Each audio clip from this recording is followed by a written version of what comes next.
would be controlled by Oman, downbound would be controlled by Iran, and if they wanted to slap tolls, each country could. So the president clearly doesn't want that to happen. But international law does not permit the United States to acquire foreign territory through a presidential decree, certainly not through a social media post. Now, also under the Constitution, acquiring or incorporating new territories requires a formal congressional approval, a treaty, a legislative act. Under the Constitution, the president cannot unilaterally do this. So it's probably just rhetorical showmanship. But again, it's the President of the United States making the declaration. Now, there's another thing to take into consideration, and how much consideration you want to give it depends on your interpretation of the veracity of a former member of Congress, and I'm referring to Marjorie Taylor Greene. He is claiming in a post on X that the Trump administration is actively considering a nuclear strike against Iran. And I'll tell you in a second why I bring this up in conjunction with today's discussion. She published that on X, stating that she was, quote, not speculating, but rather that she knows that high-level discussions are underway to, quote, lower the nuclear threshold. Now, the problem with this is it's totally unverified. There is no context, there's no substantiation. We also know that since leaving office, Greene, who was a big ally of the president, has aligned with anti-war conservative figures to really very strongly oppose U.S. military operations in Iran. So we have to take what she says with, I guess, as the saying goes, a grain of salt. But who knows? Maybe as a former congresswoman, she has the contacts in the administration, and maybe she is being told this. And maybe she believes it. And maybe it's true. I don't know. So the reason I bring it up is if you think there would be a crisis if the president ordered the bombing of Oman, imagine this. It would, first of all, the way it works is a presidential order to launch a nuclear weapon as a first strike. I think it's different if, like the doomsday scenario movies, Russia launches nuclear weapons towards the United States. He doesn't have to go through a congressional approval. He just, turns the key and pushes the button, basically. But a first strike against a nation that's not firing nuclear weapons at us, that proposal would trigger the highest level of military and legal scrutiny in the chain of command. Yes, in general, the military is bound to the concept of civilian control, but a nuclear order is different. Vastly different from a conventional bombing. So, in all likelihood, the Pentagon folks would not just balk, as I used that term earlier. There would be a highly formalized process to determine if the order is legally valid. So it's not an absolute order as others might be. And I'm not going to get into the details, but there are 4 pillars of nuclear legality that have to be considered. And as a matter of fact, if the first strike order fails those 4 tests, they are legally required to refuse it. So I don't want to get into a lot of detail into that. It's totally unverified. But there's a parallel to what our discussion is today, and that's why I mention it. So is this threat to bomb Oman a step too far? Well, I guess it depends on who you're asking. The president's detractors are already on the record calling it a dangerous and destabilizing statement on the part of the president. They point that Oman has been a loyal and an historic partner to the United States. But the White House is countering by saying that it's a necessary display of strength to break a deadlock following the expiration of the U.S.-Iran ceasefire. Okay, let's not lose sight of the fact that the threat was delivered informally. It was on True Social, but still, it is a threat. And it could be considered by some as a step too far. And as a result of this, there are already moves in Congress to try to block the potentiality. So some members of Congress are, at least on the surface, taking this seriously. Senator Tim Kaine, a Democrat of Virginia, says he's introducing a specific Oman War Powers resolution which would legally bar the executive branch from funding or executing unauthorized military strikes against Oman.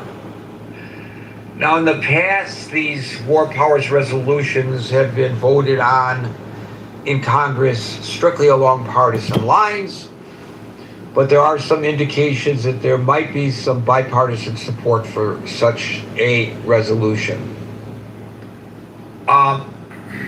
Where does Congress have control? Well, always the power of the purse. So they could preemptively insert funding prohibitions into defense spending bills that explicitly prohibit federal funds from being used for offensive operations against Oman, absent a declaration of war. And within the military, there are some braking systems, and there are potential legal braking systems as well. And there would probably be some back channeling diplomatically to try to put an end to this absurd idea. There's Gary's bias on it, that the United States might attack an ally that has been trying to help us negotiate an end to the conflict in Iran. So, with that, the question is the president going too far here? Marshall, why are you not on the stage? Let me fix that. That's really weird. I don't know why that happened. Okay, so we'll start with Scott, and presuming Marshall makes it to the stage, followed by Marshall. Scott. Yeah, this is strange. Yeah, this is very strange. What makes it particularly strange is they're not. This is a long-term strategic partner that has served as an intermediary between Washington and Tehran. Look, I mean, they're trying to work out an arrangement. I understand with Iran around commercial shipping to the Strait. I don't know why you would threaten to bomb an ally, right? I mean, is the strategic rationale behind this that the administration doesn't want an Iran-Oman arrangement that strengthens Iranian influence over the Strait? I mean, aren't we undermining the mediator that we've relied upon in the past to deal with Iran? I mean, this is just very strange. I think threatening to casually bomb an ally is crazy, right? I mean, it's just crazy, right? I mean, this is wild. But as you said, Gary, it's informal. I don't know. It was on the. I don't know. This is bizarre. Right now. That's all I have to say. This is absolutely Fucking bizarre. faggots kicked me. Well, this is just another indication, in my opinion, and this is just based on observation when I say it's my opinion, of the president's disdain for the State Department diplomacy. Traditionally, issues that are discussed behind closed doors between diplomats, where you can have candid conversations, but come out saying that that they had that they had a vibrant discussion that sends a signal that it was maybe contentious, but they don't go into the details of it. It gives everybody involved a degree of wiggle room when you follow the diplomacy. You don't make public pronouncements in the past that you then feel compelled to live up to, or maybe you don't live up to it and you look stupid. So if you were to threaten Oman diplomat to diplomat behind closed doors, you could always back away from it and save face, and you don't have it's not public facing. So the rest of the world doesn't see, we have no idea what goes on in these negotiations and negotiations in the past.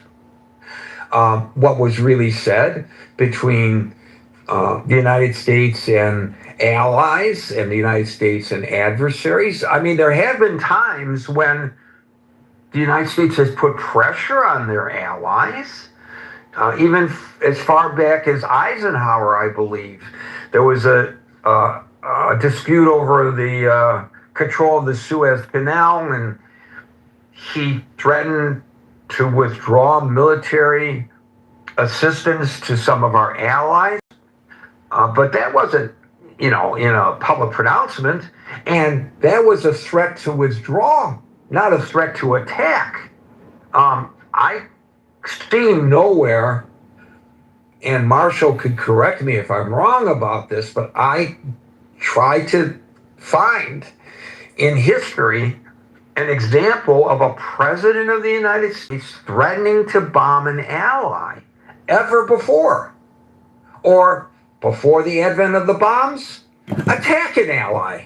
I can't find it. It may be there, but I've never heard of it. So this is really, at the very least, atypical. And Scott, I'm wondering how it further undermines the confidence of our allies in the United States. I mean, we've already withdrawn support from NATO. I understand the reasons why, in the president's mind, we have. But it's almost like we're agreeing with those who would come to the stage and say, hey, you guys, just, recognize the American empire is crumbling. You no longer have the juice to do anything.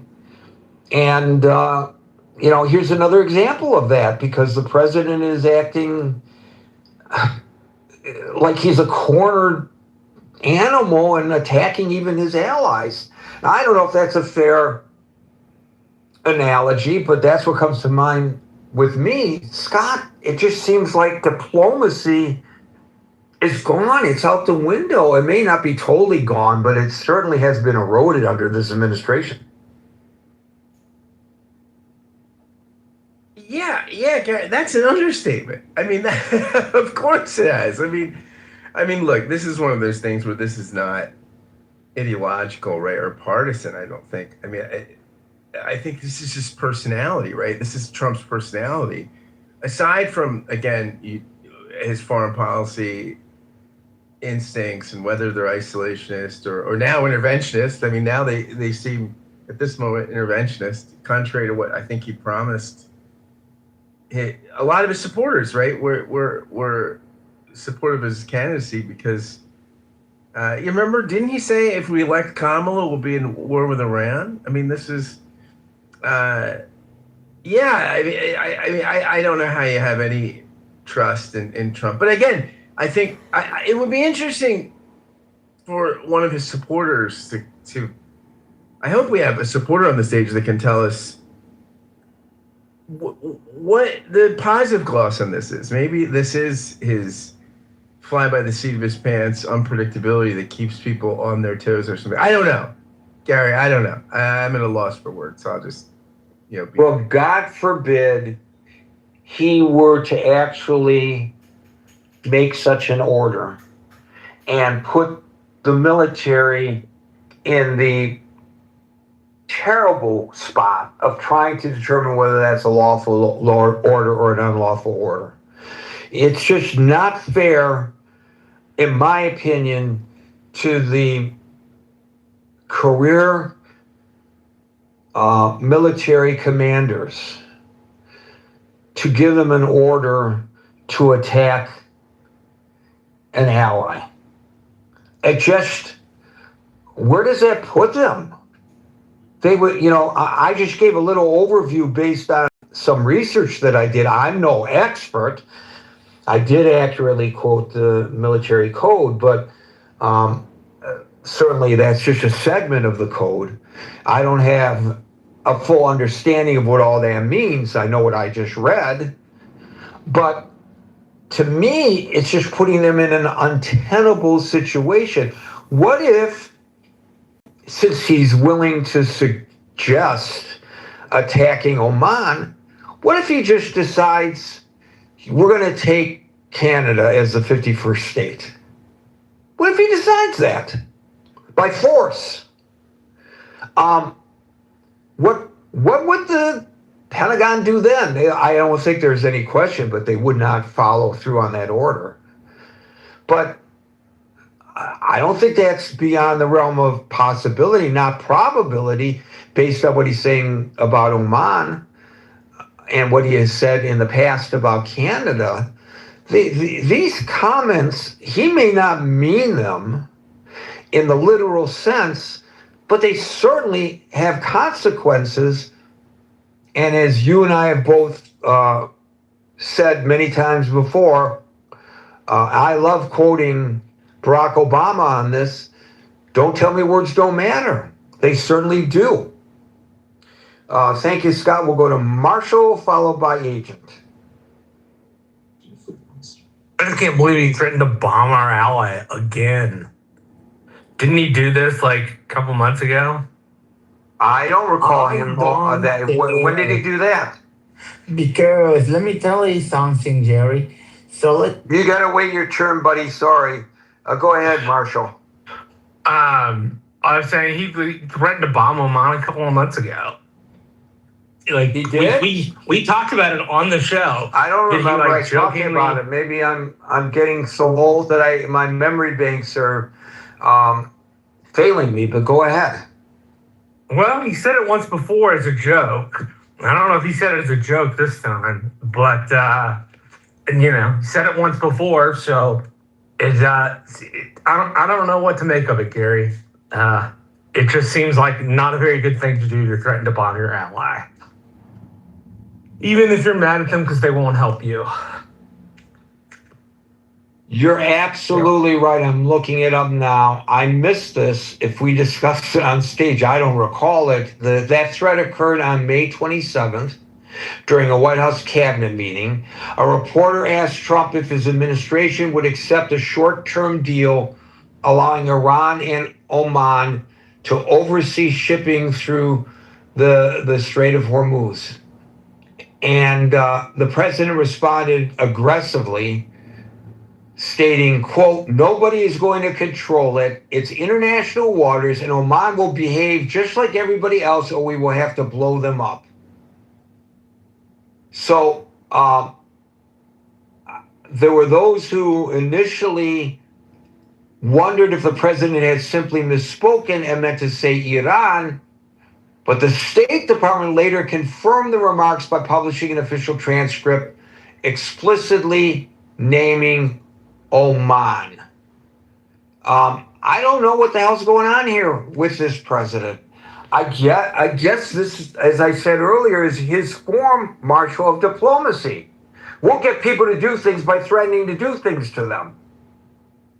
That's what I think is going on here. He's the diplomat in chief.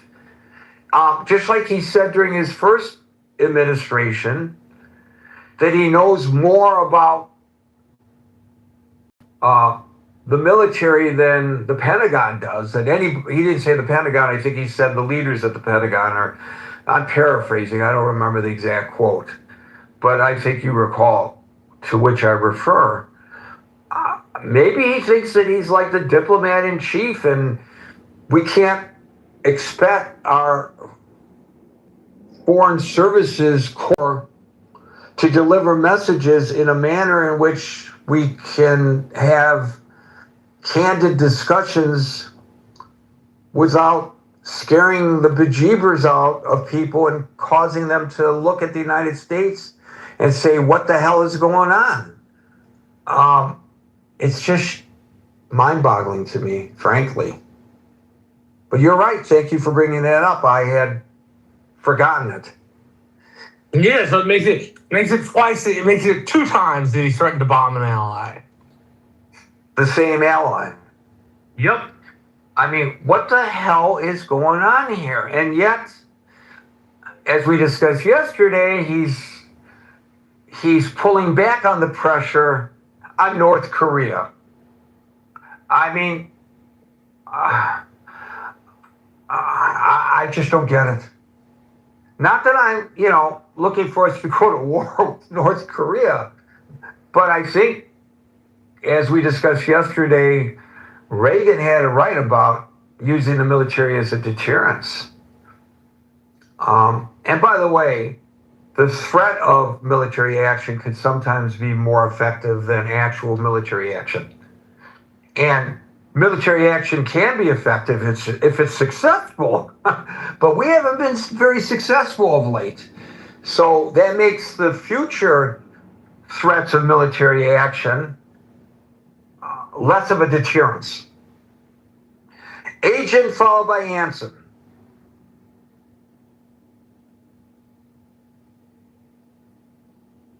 Agent, are you with us?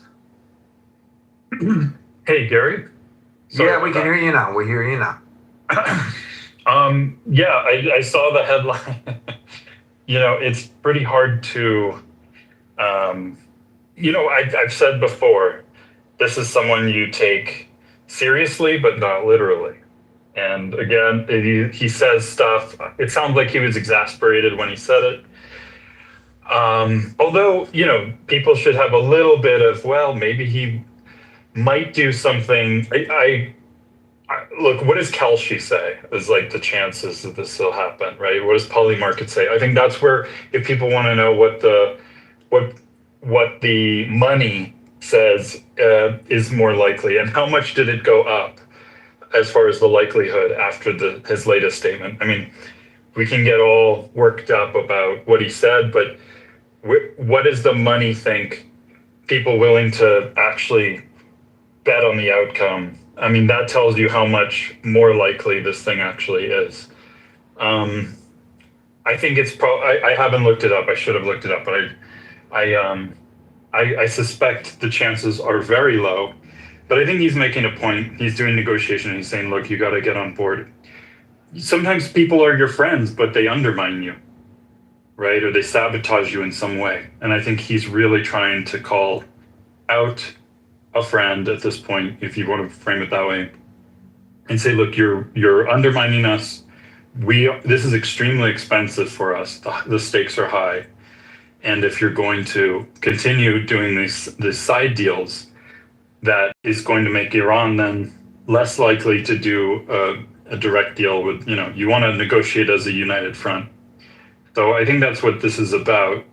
Now, if they really undermine us too, maybe if they cross some kind of red line somehow and they do get bombed. I don't know. I'm not going to say it's impossible. I'm just saying, just because his words literally said that, nobody should take this man literally. Anyway, I think I made my point. Thank you. Except that he's the president of the United States. And there are consequences to these kinds of things. So to use your analogy, well, you didn't actually describe it as an analogy, but you used the term friend. So if you and I are friends and we enter into some kind of a business arrangement, and it seems to me that you are taking advantage of the agreement so that it's not mutually beneficial, but the thumb is on the scale in your behalf, and I feel like I've been betrayed by you. I might have strong words with you and say, Agent, what the hell do you think you're doing here? And we may have, we might get into a shouting match, but I don't know that I would threaten, and I don't know that you would if the shoe were on the other foot, to beat the crap out of me or to shoot me, because I think shooting me would be a greater analogy than beating the crap out of, because bombing people die. So this is a proper way of expressing one's frustration.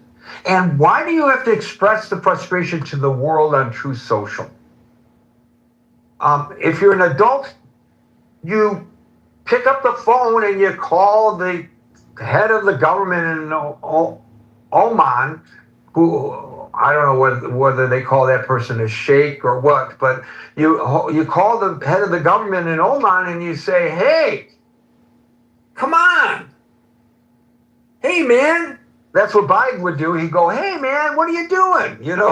I mean, wouldn't that be the adult way of handling this? I mean, the whole world is watching this, and it just adds to the global disdain for the United States right now.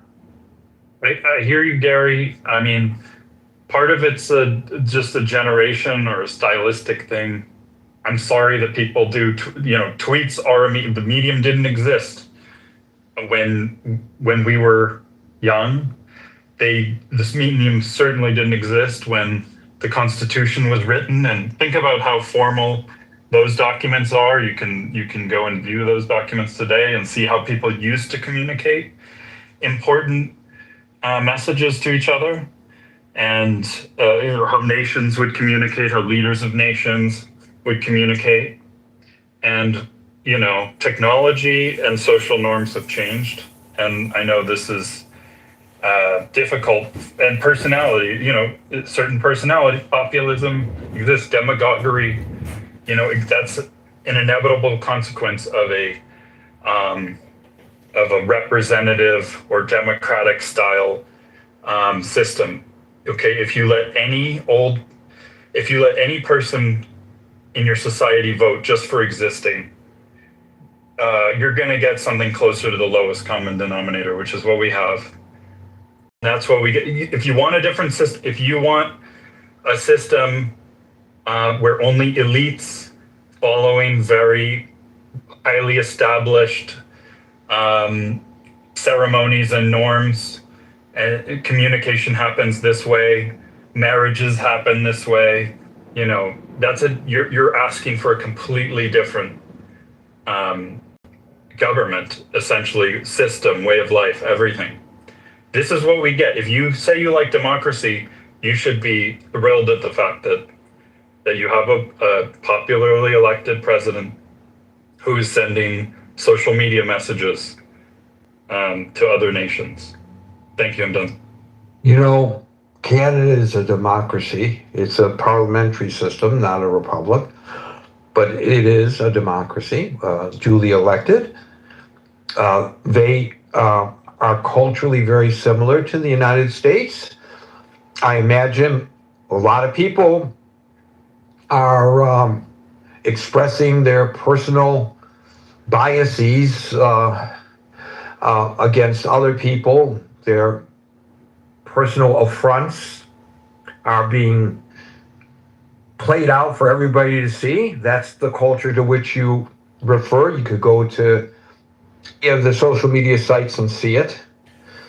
Gosh, I saw a guy I know who's pissed off at the way his kid's been treated by a teacher. I think don't know whether I think it's high school. And he's so pissed off at that teacher, he goes onto social media to say what a piece of crap that teacher is. And okay, that happens, and I'm sure that happens in Canada too, but you don't see the Prime Minister of Canada making pronouncements like the President of the United States makes on social media that have global ramifications.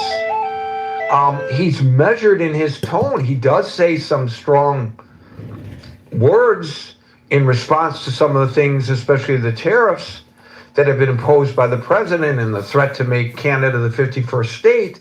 As well he should. He's representing Canada. He's not representing the United States. But you don't see any other leader of a democracy acting in this manner. And the president's 80 years old, for God's sakes. How many 80-year-old people do you know who are doing things like this?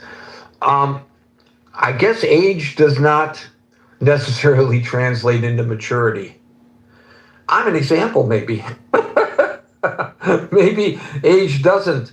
I may be example number one. Thank you, Agent. We'll go to Anson, who I'm sure will have a lot of insight and correct everything I said that was wrong about the Military Code of Justice, followed by Brent. Anson. Well, I'm certainly not aware of any domestic statutory law, one way or the other, that authorizes or restricts the president in the use of nuclear weapons. So I went to ChatGPT for what it's worth. No statute that specifically requires congressional approval before a president orders the first use of nuclear weapons. There is no statute, okay? There should be, but there's not. Should be, in my view. You mentioned the 4 pillars, which I've never heard of, but ChatGPT offers what it calls important legal constraints. 1, the order must be lawful. Well, we've talked about how you determine that. 2, military necessity. There must be a legitimate military objective. Well, we can talk about that. Distinction. Attacks must distinguish military targets from civilians. Anytime you drop a nuclear weapon, you're not distinguishing very much between military targets and civilians. And finally, proportionality. Expected civilian harm cannot be excessive related to the anticipated military strategy. Yeah, those are the 4 pillars, Anson. That's exactly the 4 pillars. But they have absolutely no statutory limitations. That is the key point. And we can argue about all those points, but I believe there should be statutory required for a first strike. Okay, not for a bolt out of the blue. Here comes 1,000 missiles headed, and the president has to decide whether to respond or not. That's a whole different ball of wax. Now, let me talk about Marjorie Taylor Greene. Serious discussions, obviously, that Trump would not participate in, because I don't think he's ever demonstrated he can have a serious discussion about anything. But serious discussions related to the use of nuclear weapons, strategic, tactical, whatever, usually goes on in the Pentagon within the Joint Staff. Marjorie Taylor Greene says she absolutely knows that such discussions have taken place. Well, of course, somebody, probably on the joint staff, said somebody was talking about the ins and outs and the what ifs and so forth of the use of tactical nukes. Okay? That's not meaning that we're getting ready to launch. That just means the joint staff is doing a very difficult but important job. So I give her absolutely no credibility because there's no way she can be certain. What I suspect is some general or admiral said, "Hey, Marjorie, a bunch of us were sitting around and talking about whether to nuke Tehran," which, all that's bullshit.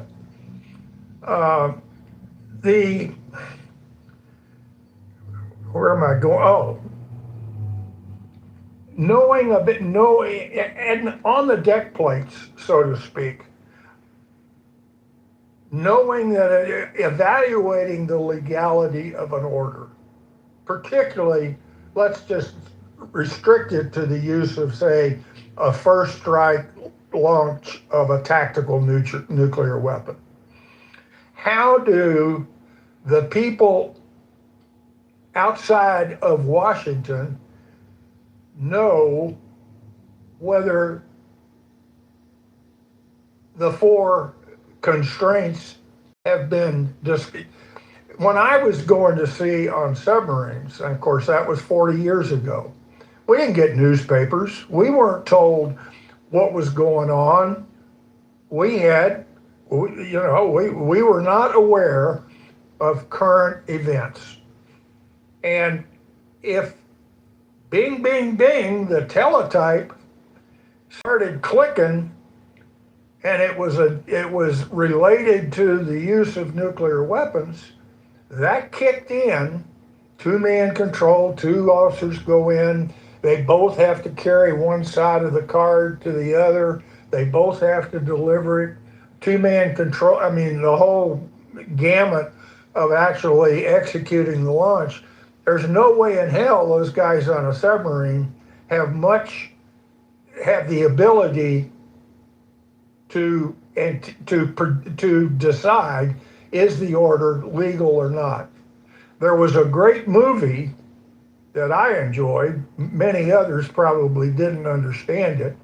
It was called Crimson Tide, and Gene Hackman and a very young Denzel Washington. Gene Hackman was the skipper of an SSBN, a nuclear submarine carrying nuclear ballistic missiles. Gene Hackman was the CO. Denzel Washington was the XO, and it almost was a movie that right out of the Caine Mutiny, where the XO, the skipper, for various reasons, was convinced that a nuclear strike was needed, and that he ordered the crew to start the process of conducting the nuclear strike. And Denzel Washington, basically, they had a mutiny, and they didn't let him do it. That was, again, the movie Crimson Tide. It's the reverse, where how about if Denzel Washington is the XO today, and a legitimate order, meaning it meets the requirements of all the codes and security and all that. When I say legitimate, it means it's absolutely correctly following the protocol of how to communicate, prepare for, and actually launch a nuclear weapon from down in the field, or on a submarine, or on a bomber, or whatever you want to call it. Where the skipper got a message like that, and it orders the initiation of the process, and Denzel Washington, as the XO, has a mutiny because he believes the order is not lawful. That ought to be a great movie. But let me close with all this this is Trump derangement syndrome that is accurate. And I believe that just as there was some serious discussion about the use of the 25th Amendment during the last year or so of Biden's presidency, was he mentally competent and able to execute the office? And there was some reasonable discussion, okay? Obviously, it didn't happen. We ought to be having those kind of reasonable discussions today about Trump. He is so far out of bounds and so far away from the norms of the way the United States has been conducting world affairs since World War II that somebody, the cabinet and the Congress should be seriously considering the use of the 25th Amendment. That's all I got. Thank you, Hanson. So with regard to those 4 pillars and why I said that they must be met, got this from the Military Law Center. Now, it sounds like an official body. It's not. It's a private civilian law firm founded by a retired Marine Corps lieutenant colonel specializing in defending military service members facing court martials, Article 15, administrative separations, so forth. And according to that, through a combination of international, according to the Military Law Center, that is, through a combination of international treaties ratified by the Senate, U.S. military regulations, and federal statutory criminal codes, the 4 pillars of the law of armed conflict must be met. It's a legally binding authority, according to this Military Law Center, for what it's worth. Might be worth some further research. But come on, Gary. That's like Marjorie Taylor Greene saying she absolutely knows that there are serious discussions about launching a tactical nuke against Iran. That's coming from, it's not even coming from a government organization. It's coming from a bunch of lawyers, it sounds like, which is kind of scary. And can you imagine, again, the man in the field, the sailors and officers, mid-level officers, even the commanding officers, when that teletype starts clicking, are they going to go down through that checklist and make individual judgments as to the details of those 4 pillars? No, those 4 pillars are something that should be debated in Congress. And then if Congress so desires, they should put it in writing in legal statutory law, federal law. That's when you take any doubt out of the hands of people that are just trying to do their job and follow orders. You take any doubt out of their hands because Congress has passed laws, not norms, not constraints, not whatever you want to call it. Like I led off with, Gary, absolutely there ought to be federal law that says the president must have congressional authority to launch a first strike. Now can you imagine that debate? But that is a statute that is desperately needed, particularly when you've got Trump with his finger near the trigger. But the rest of that stuff it's like how much authority does everybody's opinion that we're banning them out in this room have? I mean, come on. If I was a skipper of a submarine and somebody gave me those 4 constraints, I wouldn't have the slightest idea what the hell to do with them because it would just be my opinion, my reading, my evaluation as a CO, which you don't want to have when you're dealing with nuclear weapons.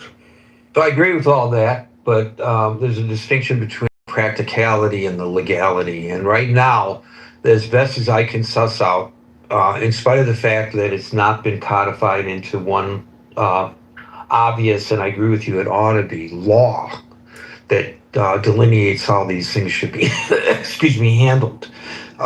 If you look at the Geneva Conventions, they require strict adherence to distinction and humanity, two of the pillars. The Hague Conventions restricts the methods and means of warfare.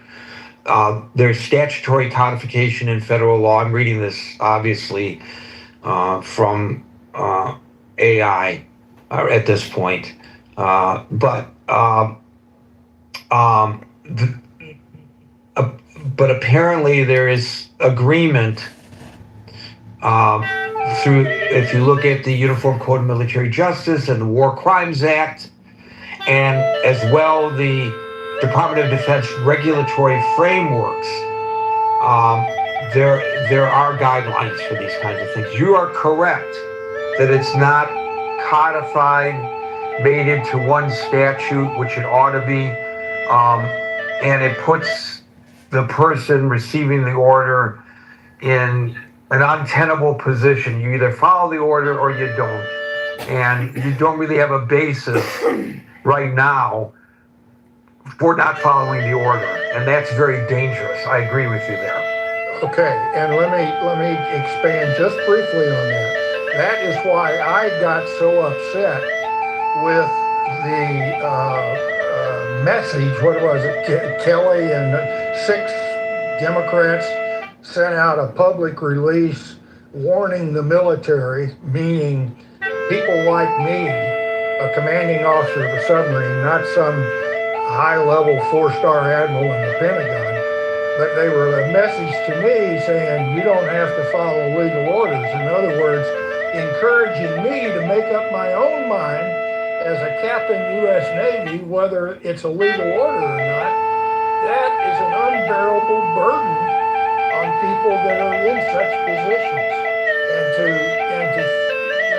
accept responsibility in that position and think if you do your job and follow orders that you're going to be court-martialed, and I have to make that judgment, that legal judgment.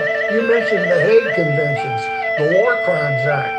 I'll guarantee you throughout my entire naval career, I never had any training, I never read, and I probably hadn't even heard about the Hague Convention and War Crimes Acts and that stuff that you mentioned. That's for Congress and lawyers and high-level people to sort through and figure out what they really want to happen. But of course, that doesn't happen in today's politics. Not to even, not to even. I'm sorry for being on a soapbox. No, it's like not to even try to put myself into your shoes that you wore when you were serving. But I would think that it would be an undue burden, even if you're never called, as thank God we've never been since World War II. But to enact such an order, but knowing that that order could come at any time, it seems to me to be an undue burden. Just waiting for the potentiality, knowing that it could happen, even though the probability is that it wouldn't. The potentiality is there. You've got under your command right there the ability to follow that order and unleash the most lethal power weaponry against humanity. I don't know if I could handle that burden, and even if I'm never called to do it. Well, That's I'll just too much. guarantee you that there are 150 or maybe 300, depending upon how many Trident submarines on full alert are at sea today. But there are submarines out there today in that position where the protocol says when the teletype starts ticking, the first missile should be away within 15 minutes. That's going on today. Holy cow. And that's probably how long it takes to do it, right? Probably takes you that long to do it. From the time it goes gone, gone, gone, man, battle stations missile for a tactical launch from that moment, and that's when the message comes in, is taken to the skipper. The skipper and the XO, two men, evaluate it, concludes that it's a legitimate order, meets the protocol. That is when the klaxon sounds, the crew reacts, and the norm is that within 15 minutes, the first missile out of 24 is away. By the way, is it true, as we see in the movies, that when the order comes on the teletype, it has a code, and then there's a lockbox, and you have to match the code against the code in the lockbox?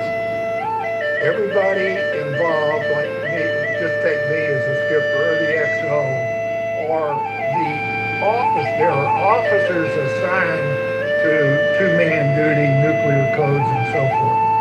Those pieces of paper are in two locked safes. My stateroom as a CO had two locked safes. I only had the combination to one of them. Somebody else had the combination to the second one. So I couldn't even, as the CO, I couldn't get in to get the card that would have the codes. And then the same for the teletype is clicking. The radioman has to be two people, how to handle it. The junior officers that read it and match up the codes, bring it to the CO and the XO, and then the weapons officer and others that are actually, there are multiple keys that have to be turned to, continue the process. And those keys are under two-man control with the same regimen that I'm talking about. So in And we practiced that many, many times throughout a 70 or 75 day patrol at sea during the Cold War. We didn't actually open the safes. We never actually got the keys out. We had practice keys that were kept under that kind of control. So we didn't practice with the real thing. We practiced with drills. But we bong, bong, I remember, it just happened routinely. Bong, bong, bong. Manned battle stations missile for a weapons system readiness test. That's what we heard. And oh no, another effing drill. There we go. You go man your battle stations. That went on all the time, and probably still does. So what about I know we're getting way off track, but this is fascinating information, and we'll move back onto the topic in just a second. But we see these scenarios where the order is made and then rescinded, and at the very last second, humanity is saved from a first and second strike because the order got rescinded. Is there a mechanism in place for the order to be called back before that 15-minute period is over? And I apologize for coughing. No. You could get a countermanding order coming from the same source. Basically, it used to be keyed out of Cheyenne Mountain. I don't know where, the president gives the order, and then that goes to some radio operator, and teletypes start clicking. I don't know where that happens, but they go click, click, click, all the way to the radioman that puts the message on the tape, and that's broadcast very low frequency and antennas in the upper level Michigan that go to the submarines and the bombers and the missile silos, and that's the way it works. So yeah, you could get a countermanding order, but it would be a close call. Wow. And it always is in the movies too. It always is a close call. I know this is way off target, but it emphasizes again what my fundamental concern is. These are decisions that have to be made at the highest level in government and codified in understandable U.S. law, not political bullshit and opinions. U.S. law, so that I know the law when I'm a captain of a submarine, and I know how to follow that law, and I've got training on it. That's not the case today. Thank you for that, Anson. Very insightful once again. Brent, followed by Daryl. So, I think this is an example of just the more kind of chaotic foreign policy that this administration has. You know, we've got into a war in which, you know, the Iranian response was pretty clear from the start, and the fact that we didn't really have any solutions was pretty clear from the start. You know, we've signed a memorandum of understanding, or at least we did at one point, that seemed to be okay with the Oman making a deal with Iran, and now we're not, and it's kind of interesting. It's kind of interesting to kind of see us go back and forth like this, and I think if you widen it out, you can kind of see this chaotic foreign policy, you know, also be exemplified outside of Iran, whether it's, you know, the Greenland seizure, whether it is the various other, you know, the various other kind of foreign policy buffoonery that we've had. And I think at the end of the day, where that leaves us is kind of in a lurch, and that lurch is undermining the global world order that we've had since World War II.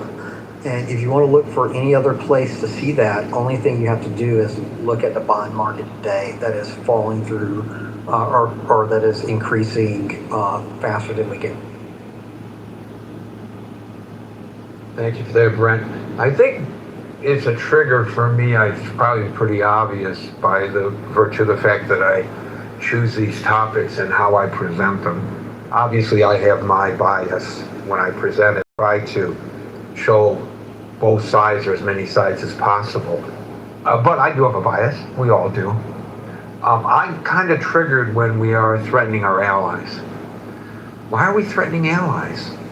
We are threatening to take over Greenland.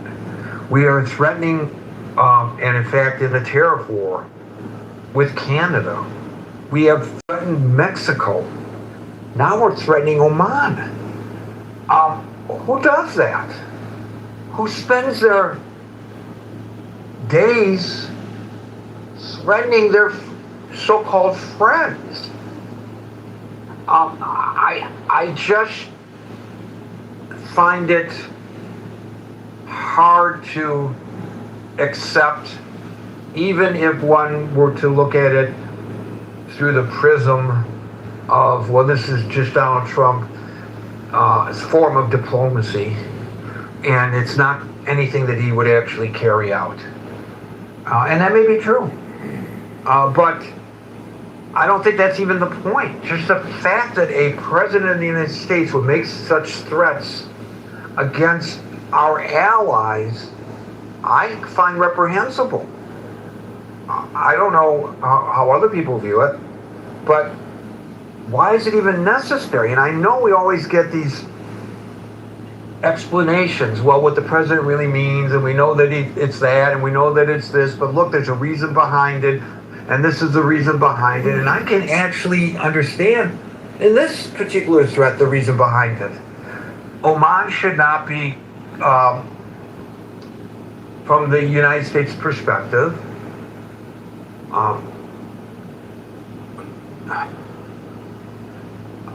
what word do I want to use to make it a fair word? They should not be cooperating, I guess would be the most neutral word. They should not be cooperating with Iran on a plan to reopen the Strait of Hormuz in the manner in which they have discussed doing if they are our ally. I agree with what he's trying to accomplish. He wants it to be reopened as an international waterway with no tariffs along the way as it was before. But the manner in which he's doing it, I just can't abide, personally. I really have a problem with it. How are our allies supposed to view us now? Will they be the next ones to be threatened? Nobody wants to be threatened. It's poor form to threaten your friends. or your allies. So, what the heck's going on here? It makes really little sense to do this because there are consequences to this.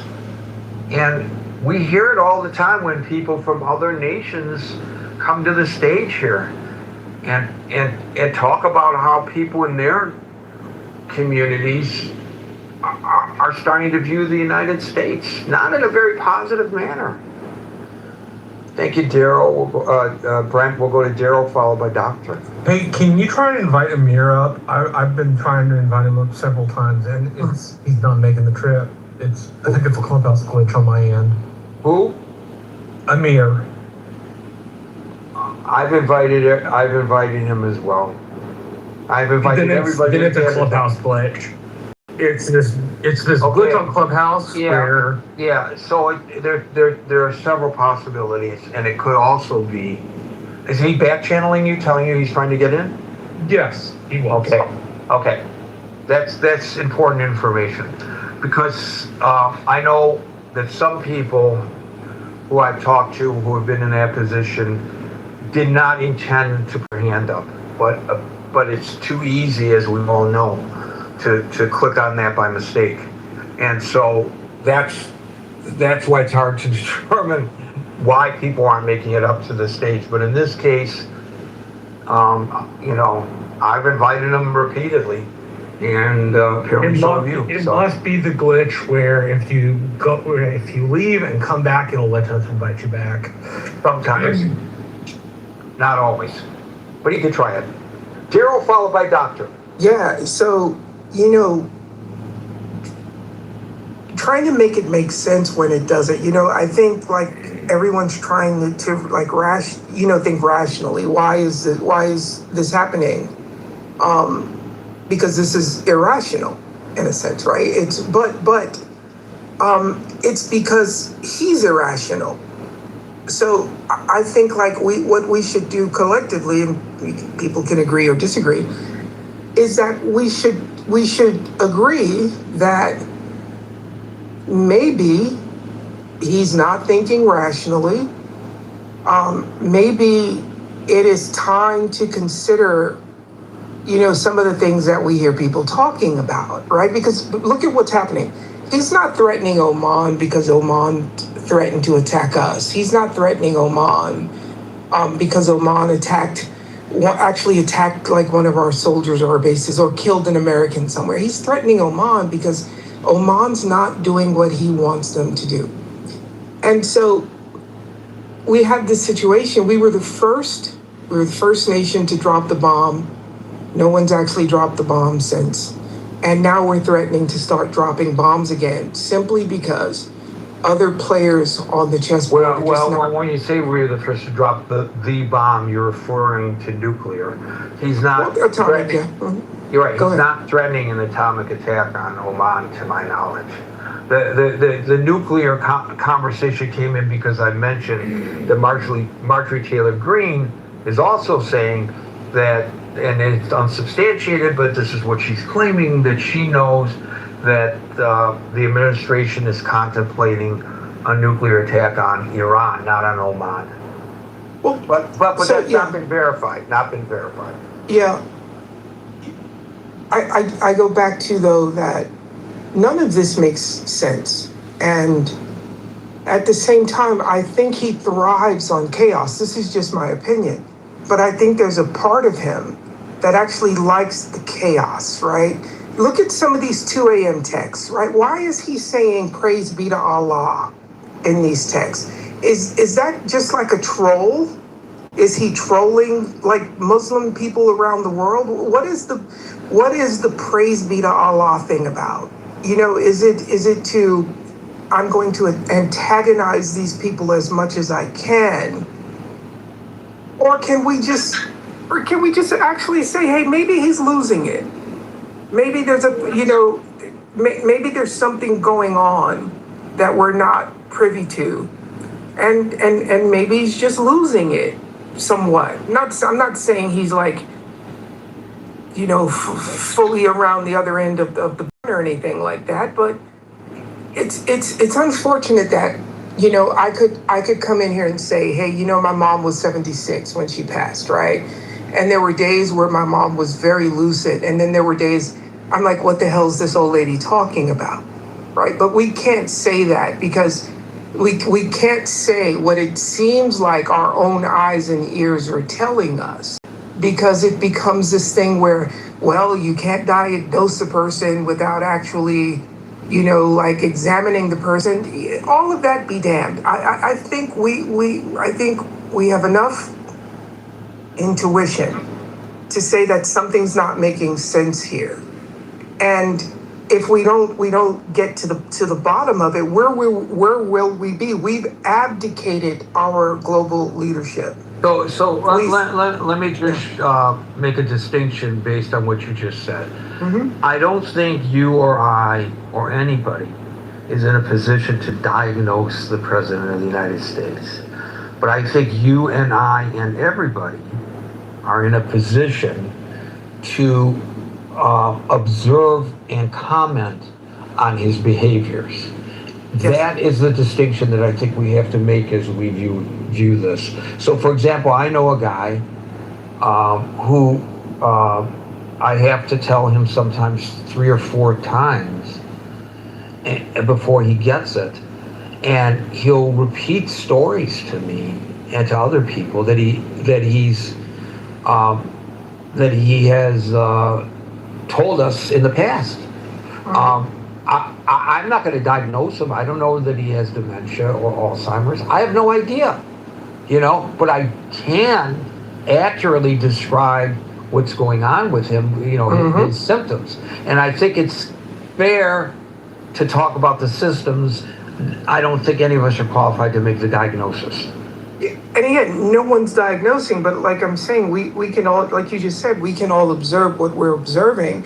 And anyone who's actually been around an elderly person or someone who's getting a little older and has seen similar things happen, I think it's completely fair to say, hey, maybe we should take grandpa down to the doctor for a checkup or something like that. That's fair. But the other argument is to just shut down even the conversation. We like I said, we have completely we have given up the idea of American leadership. We're like you just said, someone said earlier, maybe it was Anson, we're threatening to invade Greenland, right? We're threatening Canada, make Canada the 51st state. That's not going to happen. So if that's not going to happen, why is he saying this? He's saying this because he loves the idea of the chaos, right? I told you, my friend worked for him for 12 years. She said he watched The Sopranos religiously, and he loved Tony Soprano. He loved how Tony would, dictate to the other bosses what they had to do. He loved when Tony would just grab someone and throw them against the wall. I don't believe for one instant that he has what's best for this country in mind. I believe he's been benefiting personally, not only himself with the trades, but it's the crypto, it's the sneakers. He sees the office of the leadership of America as an opportunity to pad the coffers, and I don't think he actually cares about what the outcome is or will be, as long as it benefits him personally. I think he's very afraid of becoming a lame duck. I think that's why, some of the stuff, like, I wouldn't put it past him to declare some type of emergency during the election, because I think he fears being a lame duck more than he fears being out of office in 4 years or 2.5 years. I got some breaking news that's related to this. CNN is reporting, quoting an unnamed source, that the president has ordered his top envoys to stop talking to Iran. Now, this really is interesting because today he put out a Truth Social posting which said that there are no talks and none scheduled. But yesterday in an interview with Fox, Kushner said that not only are talks going on several levels, because there are several different groups who profess to represent Iran, which of course is complicating things. But again, I go back to that those talks are not just going on, but they're more fruitful than ever before. That was yesterday, Kushner. Today, the president puts out a True Social post saying that there are no talks and there are none scheduled. And now, CNN is reporting, you could question the veracity or not, that the president ordered his envoys to stop talking to anybody from Iran. So I don't know what's going on here, but we're getting mixed messages there as well, and I'm a little bit nervous because anytime you make the decision to stop talking, that suggests an alternative that may be unpalatable. And again, I just go back to he's the president, right? And I get it. Some people don't like the idea of the president being, the pomp and the circumstance or whatever you want to call it, but he is still the leader. And you want your leader to at least act like a leader, not just a bully, but, use your diplomats. Why aren't you using your diplomats? What are we paying all of these people in the State Department to do? Why isn't he using the people that are supposedly highly trained at this, very sophisticated at this, very skilled at this? Why is the leader of the free world governing through you can't even call them tweets, what is it called? Truths anymore? And I think people should, maybe yes, people decided that this was what they wanted. But I think, at some point you have to decide, is this still what you want? The divorce rate is 57% because 57% of these people said until death do us part, and then they said, whoa, wait a minute, I want to get out of this. And I'm just wondering, when is the whoa, I want to get out of this for the American people? Well, it's easier to get a divorce than to remove a president from office, and so I think most people are along for the ride. Right. Most people who are wishing that he was not the president are waiting for the election in 2 years and hoping that their candidate, whoever that candidate might be, is the one who becomes the next president of the United States. Thank you, Daryl. I see Alan is back on the stage. I'll go to Doctor, followed by Alan.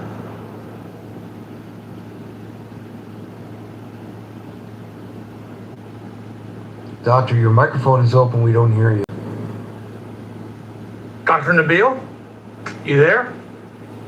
Hello? Okay. Well, Dr. Nabil? Okay, that's not working. Alan, are you ready to rock and roll? I'm always ready for rock and roll for you. You know it. Thank you, brother. Hope all is well, thanks. I was sitting quiet on the audience. Finally, Marshall, thanks to him, he saw me. I don't know what's wrong with it. Sometimes I just have to sit there anyway. But it's, what is crossing my mind most of the time. I don't have any way to, it's just a feeling. I think Iran has some way manipulate these news is coming out. This is what I need to, you're good at it, Gary. Try to find it. This just came out. This news just popped in. It says, let's see. Hold on. It's an organization you probably know because this is the first time I heard. It's called Hayum in Israel. Nowadays says it's a evidence. The Mujtaba Khamenei, the son of Khamenei got killed. He says for some reason there was evidence. They give him the news ahead of time before his place got hit, and he's been okay. All those he lost the leg, he lost this. This is all wrong. He's healthy, and but the thing is, it's obvious he is not the decision maker. There are some other groups under the cover, they making this decision. To me, it's when President Trump comes and said, no, we don't have the deal. I think those deals, the news that comes in, we're going to bomb the hell out of Qatar. I think the Irans, the hackers, they doing something, and they came in, they saying this thing. It's possibility. I'm not saying it's 100%, but I don't. Well, the president did say in a Truth Social that if Oman gets in the way of a deal that he's trying to get through on the Strait of Hormuz, we're going to bomb the shit out of. This is his words. Bomb the shit out of Oman. That's what he said. Oh, this is it. Well, that's not. It's bypassed what I said. But the thing is, Oman has a tremendous amount of interest in Iran. I said it many times. They've been underground. They had pipe to the gas, and they taken the natural gas of Iran for at least last 15, 20 years, and they don't pay a dime for it. And if something happened, I'm sure if there is a regime change or somebody comes in, those deals is all out, along with all the other deal Iran's regime they made with China, made with Russia, and we made Qatar and Turkish. So now I found out that the deal, Turkish being a mediator, now if Iranian, they want to travel to Iran, they have to get off the plane in Istanbul, and you cannot book your flight, go straight from Canada to Tehran or US to Tehran or any place. They have to get off in Istanbul, and they have to take them suitcases, and they paid a tremendous amount for each. There is a international, it's a 20 kilo, which is a 40 pound, but they changed it to 10 kilo, which is a 20 pound. And they collecting a lot of money out of this Iranian. My cousin is one of them, and she is having an almost heart attack to get rid of some of this stuff they asked her to bring. And she said, there is no way I can go through and then pay the tremendous amount. These people are cashing out on all this stuff. And I don't blame him. Qatar goes out of his way, try to, stabilize the situation, because they don't want to lose that free gas we getting and selling it to the European anyway. Back to you, sir.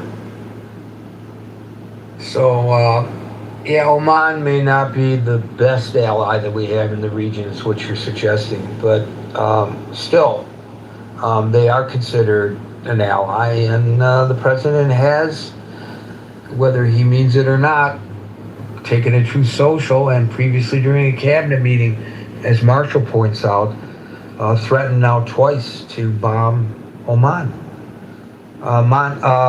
Doctor followed by Monsef. You want to try it now? Doctor, are you there?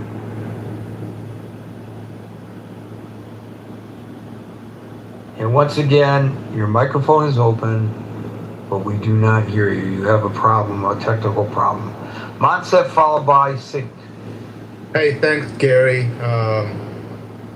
So I'm not even surprised when I hear bombastic comments like this or statements, because we got used to them. You put just a search of Trump's most outrageous statements, and a bunch of stuff would come up. And I agree with Daryl that he does it for shock value. But I heard, I was listening to French news yesterday, and they talked about something to do with a Trump statement that was outrageous. Oh yeah, it was exactly about Oman. And they said, but no one takes these statements seriously because we've heard so many, and we know he does them. That's his style of diplomacy.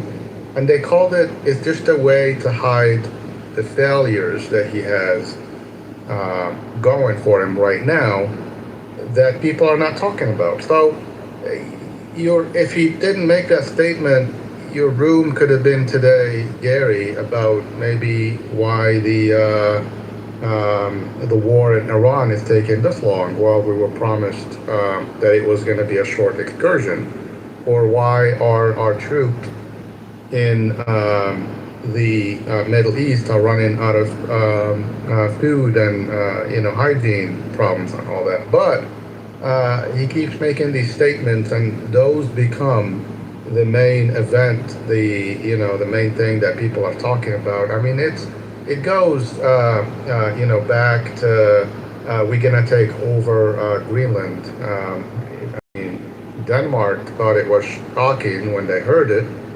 After a while, they just disregarded it as it's just talk. Making Canada the 51st state. That's a threat. You're gonna invade a nation, a neighboring nation. That's not even an ally. It's like a nation that you share, thousands of miles of borders with, and that I don't think there is a country in the world, as far as I know, that is close as Canada and the United States are. You can't distinguish between Canadians and Americans, style of living, the mentality, the accent, the English language accent is fine, unless they say about, which they can, and then you're a Canuck. But saying stuff like that usually, I mean, I don't know if he does it for attention. I don't really want to say that only someone with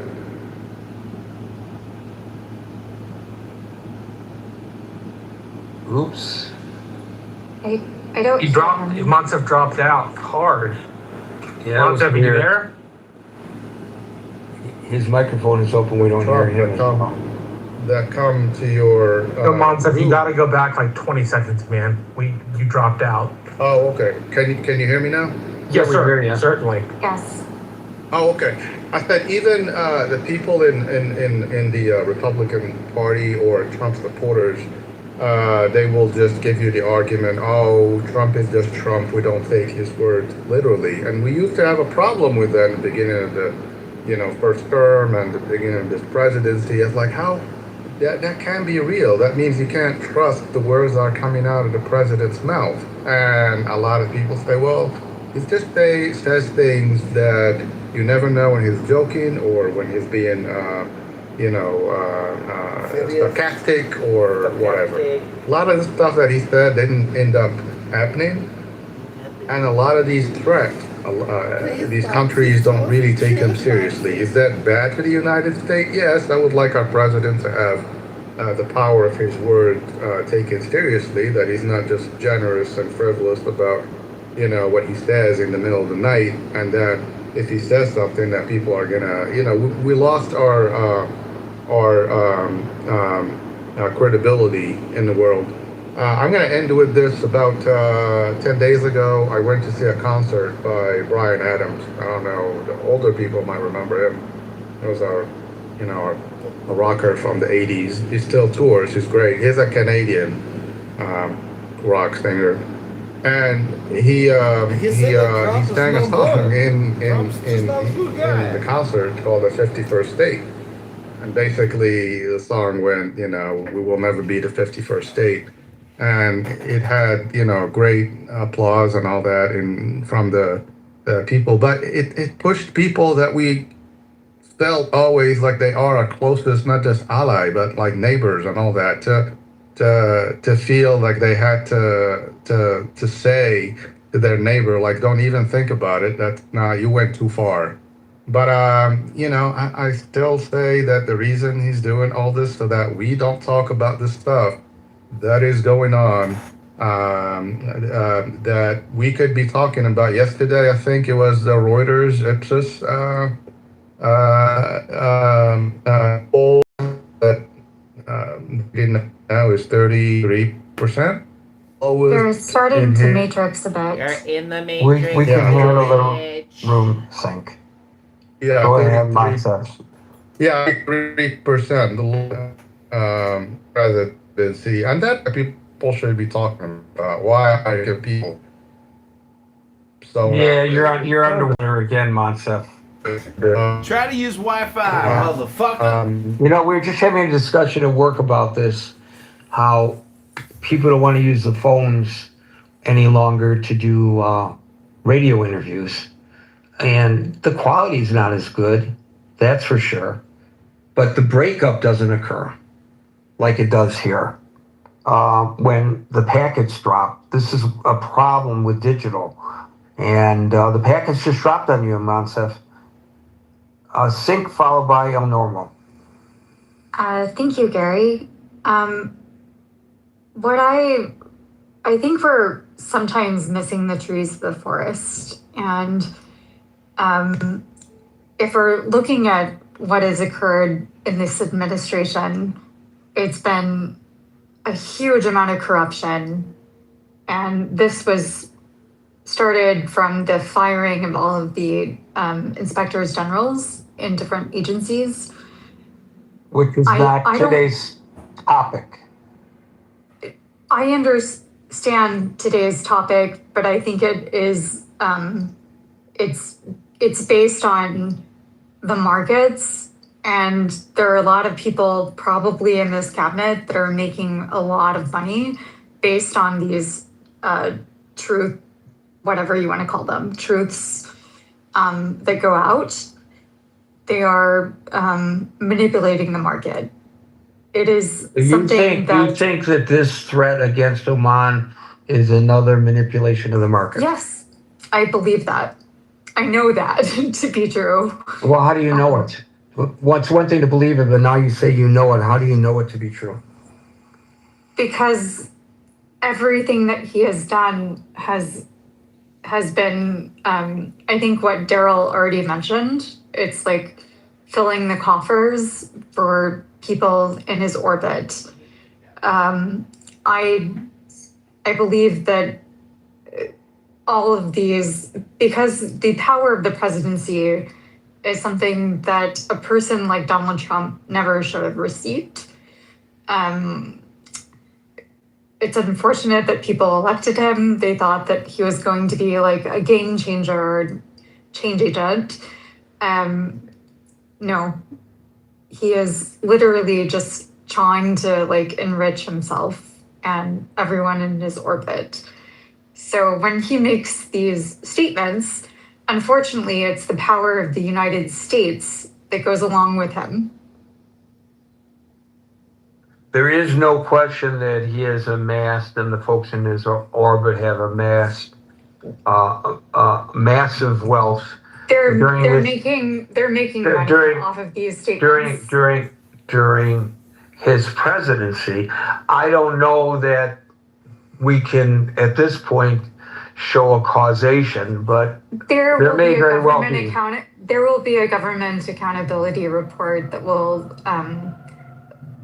be investigated at the end of this presidency. No, I mean in terms that of will show that. I'm not saying.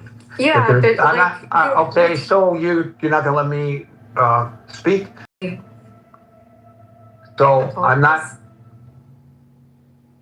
not saying that that you can't show causation on the wealth amassed. That's not what I was saying.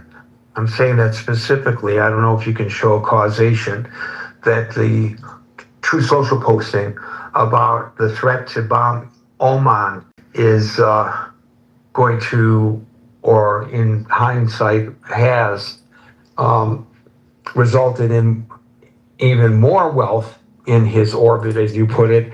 I don't know that we can say that specifically. We'll see.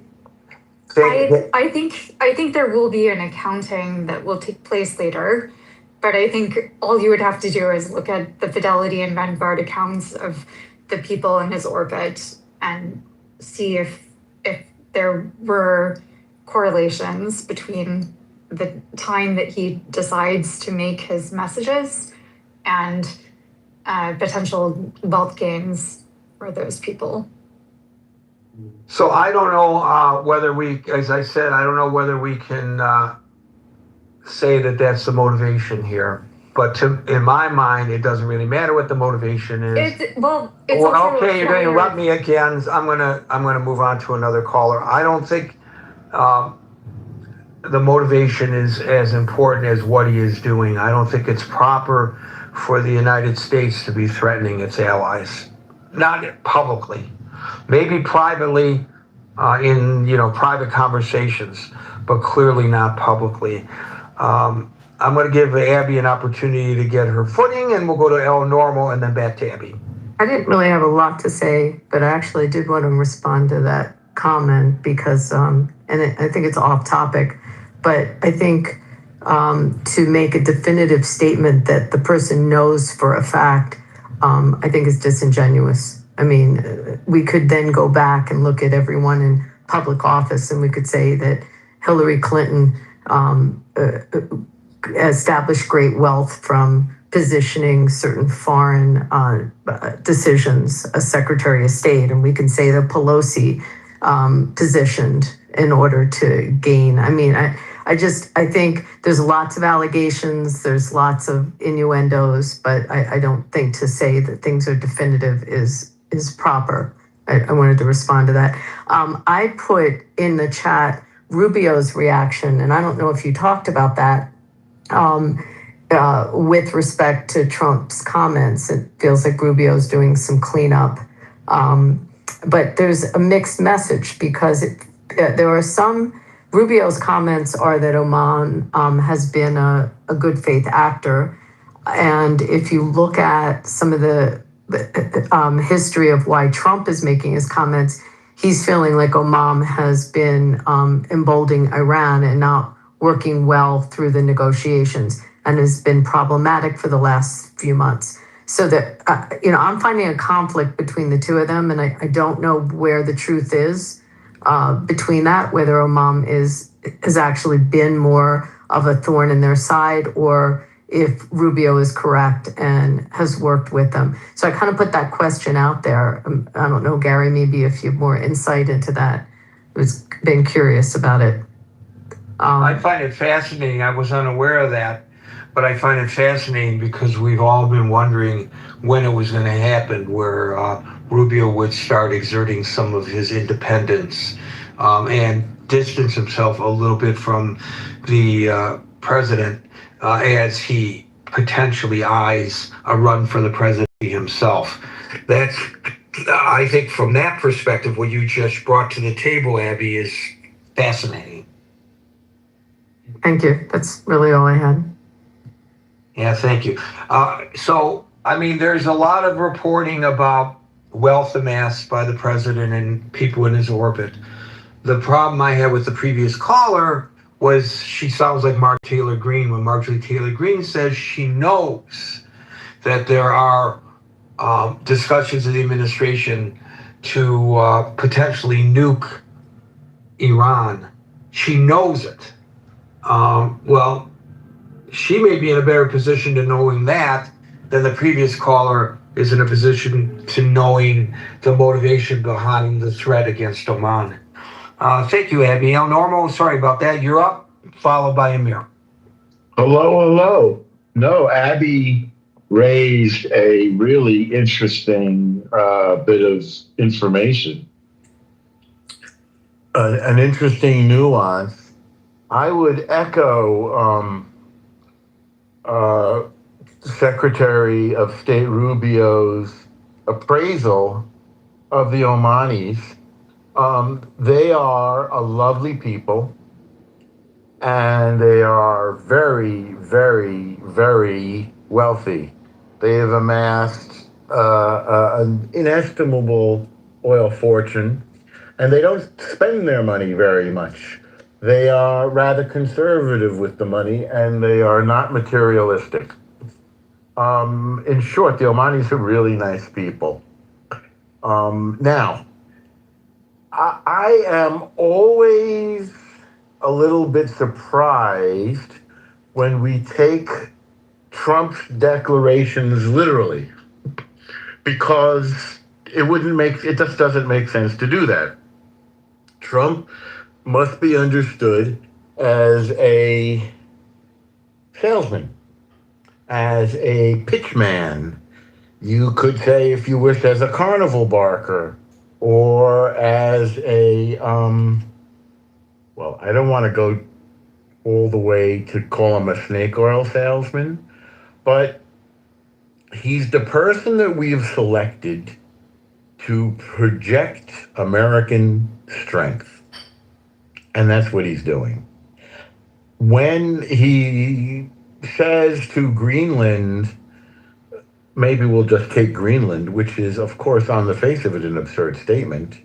What he means is that we're going to need to have a greater role in the Arctic Circle because the ice caps have melted and Russia and China are up there, and we need to be up there too, probably to a greater extent than you, Denmark, have figured. That's an example. When we say that we are going to make Canada the 51st state, again, these are like punchlines to jokes. And I understand that people's sensibilities get scuffed in this process. But just remember, Donald Trump massively improved our trade deals with Mexico and Canada. And that could be the subject of another room. We can go into details on that. But what he's saying is that he thinks that we can get a better deal, and we're going to have a better deal with Canada. And Canada has not been meeting its potential as a U.S. ally, and that most of the... you agree with the tactic? You say this tactic is successful. No, Do you agree with it? Do this. I would never do this. No, I'm not wired that way. I mean, you need a special person to be president at all. No, I don't agree with it at all. But I see it's been quite effective. So there's that. I mean, he's the person, he's our hitman. We've elected him to do this dirty work. Yeah. Now, It's a brilliant, yeah, sorry, I don't want to interfere. It's a brilliant answer. Because You gotta wait your turn, but sorry, Kerry. Okay, sorry. So, the domestic, what we said to Oman was meant for Iran. The IRGC, I shouldn't say Iran. It's meant for the Islamic Revolutionary Genocide Corps. It's not meant for the Omanis. We're fine with the Omanis, and they will not be changing. Well, then why is he threatening Oman? He's letting the IRGC know that nothing is off the table. That he's letting the IRGC know that if they're threatening XYZ, we will threaten XYZ to the 1,000th power. In other words, he's flexing American military dominance, which is well, but is there American military dominance in this conflict? Say again? Is there American military dominance in this conflict? Overwhelming, yeah. There is? Yeah. The Strait of Hormuz? The Strait of Hormuz is an openly what would you regime. like to know about? The Strait of Hormuz is a little narrow passageway in a body of water. What would you like to know specifically about the Strait of Hormuz? Well, no, I'm saying I don't need to know anything about the Strait of Hormuz. I know all about the Strait of Hormuz. I'm saying you know he's flexing. You made the comment that he is flexing military dominance. That's right. Where is it? Where with the Strait of Hormuz closed, despite claims to the contrary, but not every day. Sometimes he acknowledges it's closed. Sometimes he claims that it is open. It's a pretty long question. Excuse me? I said it's a pretty long question. Jero, and the rules of the room are... so we already told you what the rules of the room are. So you're gone from the stage. So and you know when you do that, you make the question longer because you break somebody's train of thought.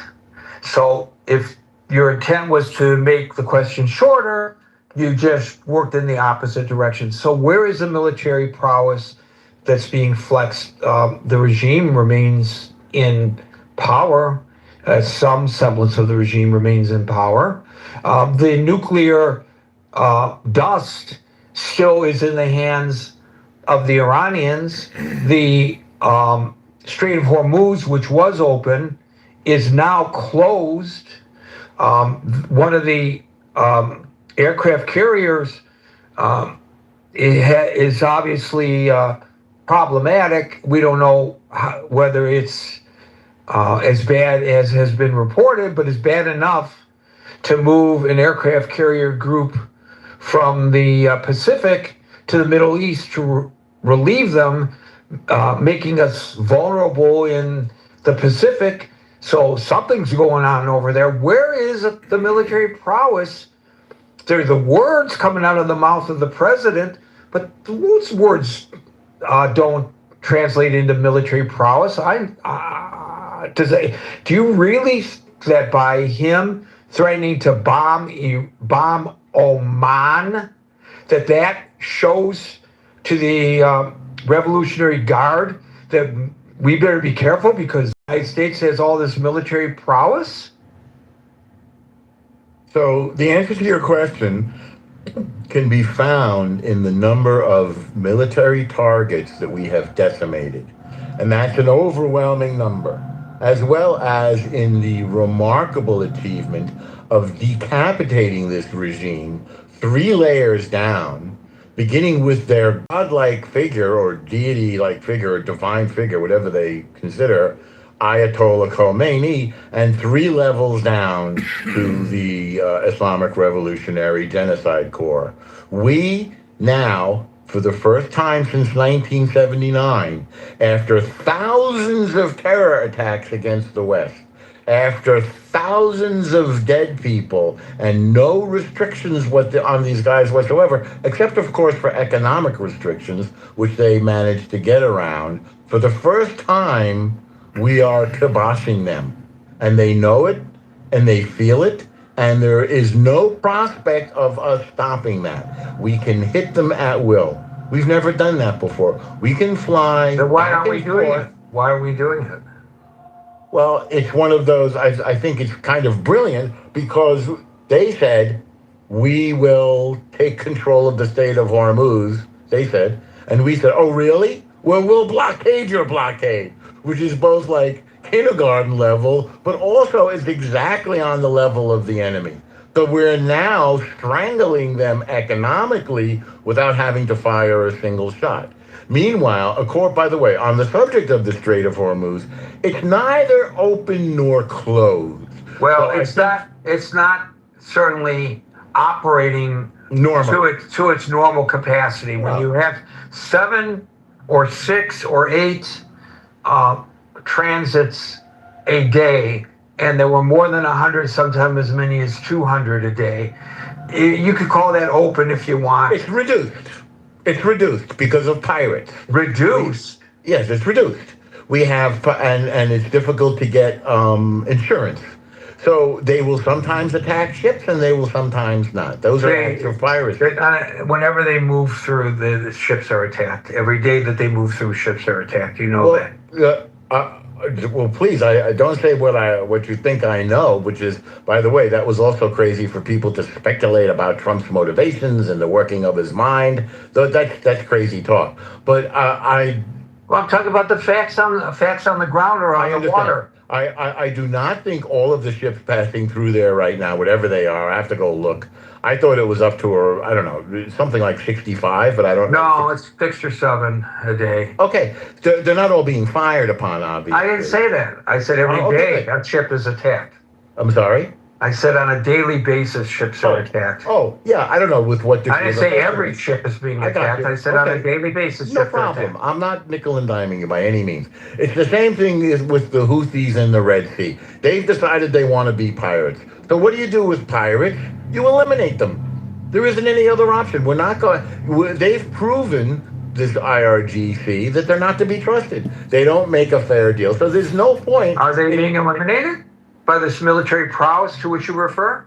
Are they being eliminated? They are being massively degraded. They are being. But you just said that we have this great military prowess, That's and correct. we're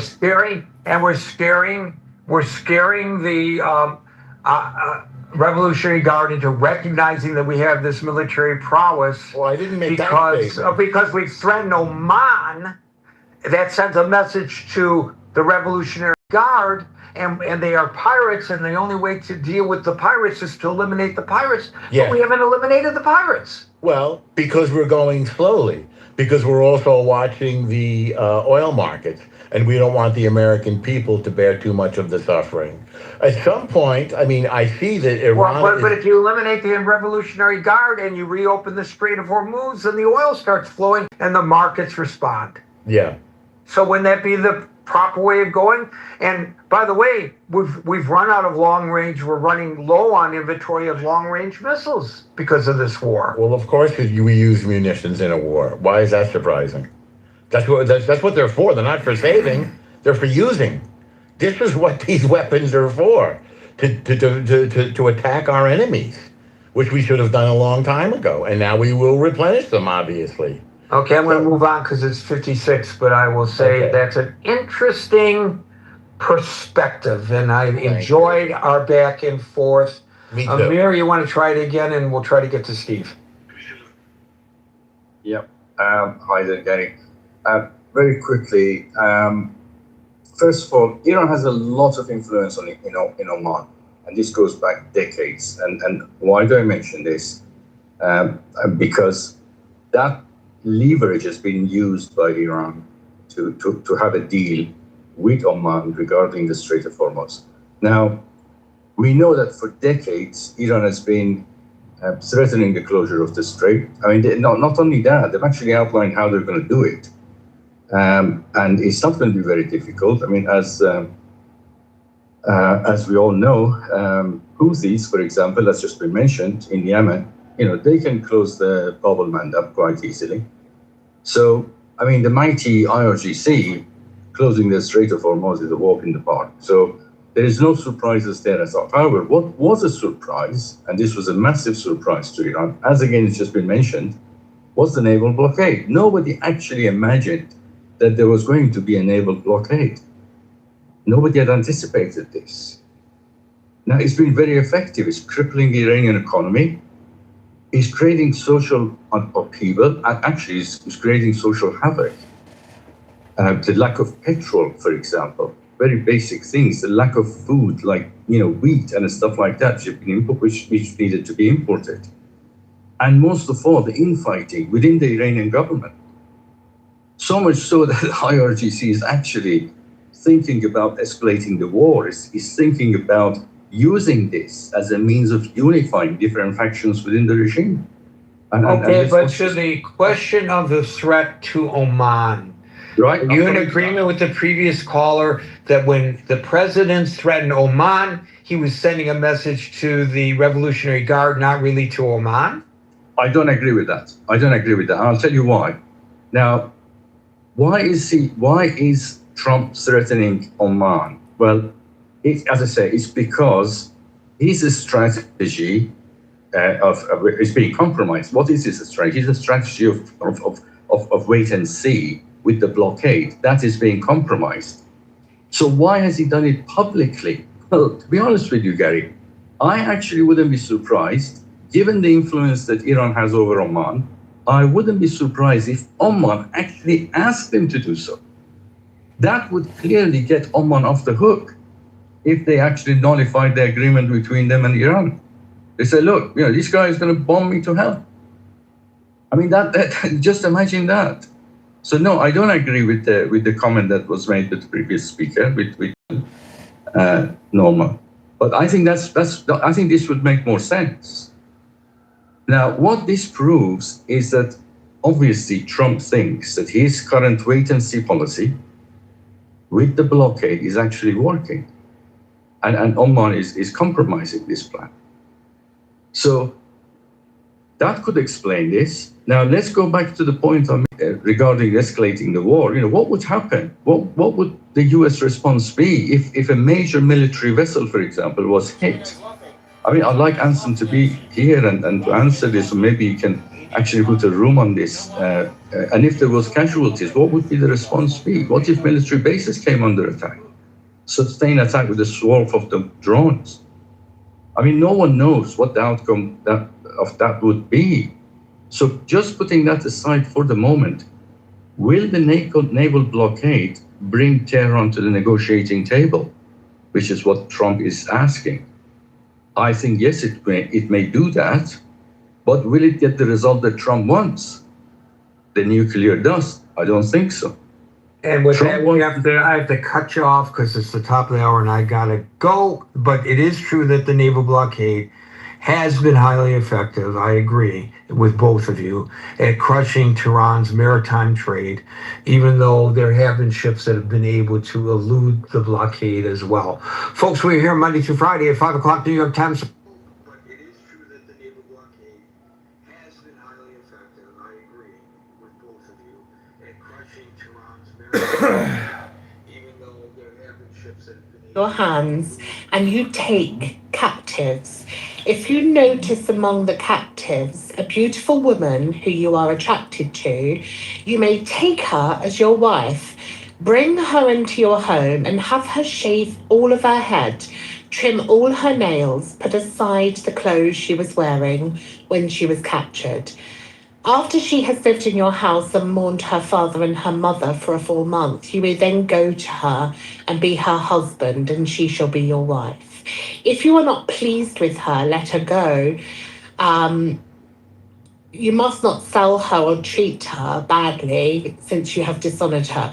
But you can still make her your wife. If they actually nullify the agreement between them and Iran, they say, look, these guys are bombing to hell. Shoot thy glance to rapture's darkling root, discarding any false sight and stress, even of this high consciousness. Pierce to the heart I leave thee here, thou art the master I revere, thy radiance that rose afar.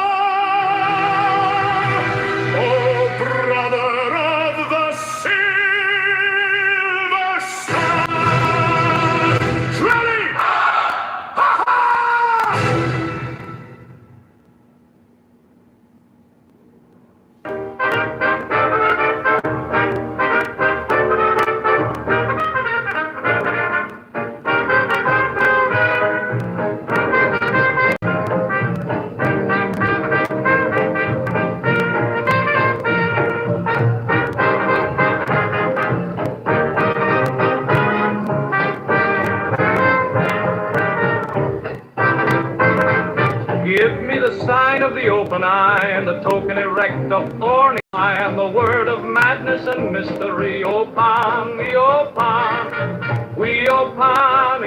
pan, I am a man. Do as thou wilt, as a great God can. O pan, pan, pan.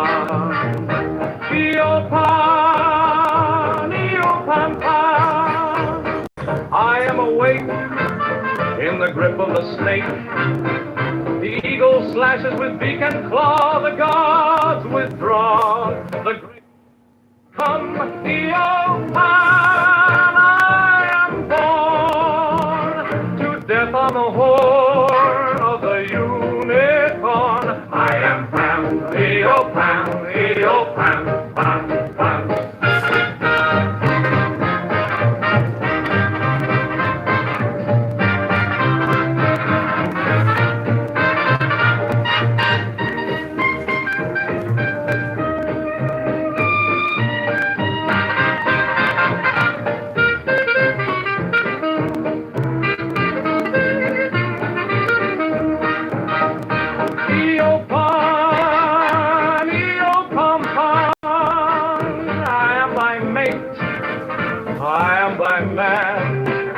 Go to thy flock, I am gold, I am God, flesh to thy bone, flower to thy till I race on the